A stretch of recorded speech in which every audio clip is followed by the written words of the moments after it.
I'm speaking as a former member of AFL-CIO. I also was a Teamster, so I've been a union member off and on for most of my adult life, and I'm definitely pro-union. But you know, we have this kind of, for lack of a better description, I'm not the guy who invented this, but kind of business unionism in our country. The leadership of all of these major unions are essentially has sold out American workers for as long as I've been around, and I'm sure for time immemorial. By the way, I do believe that Samuel Gompers actually, at one point in the beginning, was a socialist. At least he so professed. But to get to my point here, I'm being too windy here. I'm wondering, you probably were at the Labor Notes Conference most recently. Unfortunately, I couldn't attend. I would have loved to have been there. I wonder if any discussions, if anything came out there with regards to like strategizing on what we can do going forward, maybe to change the face of American unionism. That is to say, how, well, as it stands, and we pretty much know what the problem is, and it is at the top. The rank and file is way out ahead of the so-called leadership. What was said there, if anything, and maybe you want to share your own ideas about this, about, you know, what can be done at the local level. I mean, I'm pretty sure there's a few people in the room here that belong to various, probably more likely than not, teachers. But what your ideas on that are. How the rank and file can somehow, you know, gain control and maybe turn this thing around and move it into a positive direction, which is, of course, sadly lacking and has been for a long time. Well, there's a simple question. A couple of things. First of all, people are working on this. This is not a new issue. There's a really excellent book called Solidarity Divided by Bill Fletcher and Fernando Gapacin. Came out in 2008. It's out in paperback now. That really looks at this in a lot of ways. They would be the people who have done the best writing on addressing this. You know, I'm not going to be so arrogant to prescribe something because, one, I don't know in general, and two, I certainly don't know the situation in any particular local enough where I could discuss it in any knowledgeable detail. So I'm going to pass that opportunity to pontificate on that one. But I think the larger theme, you start off this way, Robert. The larger thing is ordinary men and women getting together and creating organizations to create a better world. Because as I understand social change in this country, although it's projected as always coming from the top downward, you know, this progressive president, you know, Lincoln freed all the slaves, these lies and stuff like that. This didn't come. I mean, Johnson signed the Civil Rights Act. I mean, I have a lot of respect for Lyndon on that one. It's a little shaky on the Vietnam side, of course. But Lyndon didn't wake up one morning and say, I'm going to free the Negroes. I guarantee you he didn't do that. And he was smart enough to realize the time had come, and he got ahead of that, and I'll give him credit for that. The larger point is any social change we've seen in this country has come from the bottom, from ordinary men and women. I mean, I don't know of an example where that's not true. So it's got to come from the bottom up. Now, I would dispute your statement that the rank and file is always ahead of the leaders. Sometimes yes, a lot of times no. They put up with a lot of crap. They re-elect these crooked bastards back into office. Look what happened in 743. A Teamster local here. You get a real progressive, the TDU slate, Richard Berg and his crew. They came in, they did a wonderful job.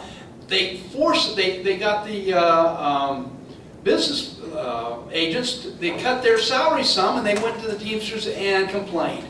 And the teachers have trusteed those folks, took them out, and basically much of the local estate quiet, not raised hell about it, even though an excellent case. So let's not glorify the rank and file.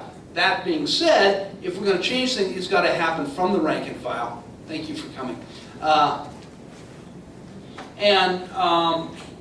We've got to figure out how to create this. But basically, one of the things that we fail, and I think it's symbolized by today, is we can get people doing good stuff, but if we can't inspire other people to join us, It's just a few people doing good stuff. And I don't know about you guys, but there's not a whole lot more I can carry on my back. I got to have some more people out here helping me, you know. And I think that's true for any activist. There's a relatively small number of us in the society that have been doing incredible work, getting our noses kicked and still going back the next day to do whatever we're doing. We've got to find ways to bring more people in, because what we're doing is not being terribly successful in this period.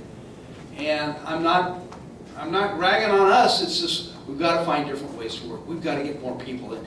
Because what I find, and I'm teaching in Indiana, now I'm teaching in Northwest Indiana, there's not a scrap of progressivism in that area. But I'm teaching students, and as long as they're willing to consider what I say, most of them end up agreeing with what I'm saying. And I'm saying some pretty outlandish things, at least for Hoosiers in the classroom. And it's getting out there, and they're thinking about this. And this is what we've got to do. We've got a compelling story. We know what's going on. We can put this stuff, we can have forums like this. We can do a lot of that stuff, but we've got to get more people in here. We've got to get them involved, and it's not going to happen just by sending out text messages or email or Twitter or Facebook. We've got to talk to people, and this younger generation has a real hard time in doing that. If you're not texting, you know, you got a problem. We got to break that, and we got to get them involved, and we've got to do a better job. And that's not to put us down. It's just, God, if we can put this much effort, we better see a hell of a lot more results. That's what I'm thinking.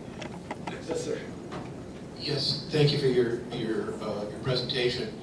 Did these foreign policy labor imperialists play any role in the recent quote-unquote orange and velvet revolutions and these piece of crap revolutions in the former Soviet Union and possibly Iran and those sorts of things? These alleged, you know, democratic. The colored revolutions. Thank you. Yeah. I suspect so. I do not know that. I do know that the NED, the National Endowment for Democracy, was involved. The International Democratic Institute, the International Republican Institute, the International Center for the Private Enterprise, the Chamber of Commerce. I know those three have been in for a fact. I have not been able to establish any concrete evidence that the labor movement was involved. That being said, I highly suspect, because their friends were, I highly suspect that they were in there, but I don't have the proof. But I think you're on the right trail in looking at the question. I think they were involved, particularly in Russia. The AFL was doing stuff in Russia after the collapse of the Soviet Union. There's no doubt on that. We just don't, you know, part of the problem that we have, and this is our American ignorance, is we don't have language skills and cultural knowledge of these different places. So it's not just a matter of were they there or not, were they there and what were they doing.